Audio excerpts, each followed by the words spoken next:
sipin ninyo, sabihin natin full charge ngayon yan, pero pagka yan ay umabot na doon sa 1%, hindi yan makakapag-recharge to itself.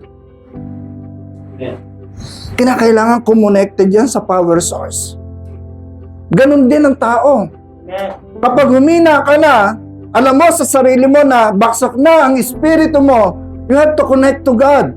Sabi niya, we cannot be renewed unless connected to God. Ano ibig sabihin ito sa atin sa umagang ito? Gusto ng Diyos na manatili ka sa presensya niya. Gusto ng Panginoon na maunawaan mo at matanim sa puso at isipan mo, kailangan mo siya every time, anytime, any place. Kailangan mo siya. You have to connect to Him, to God.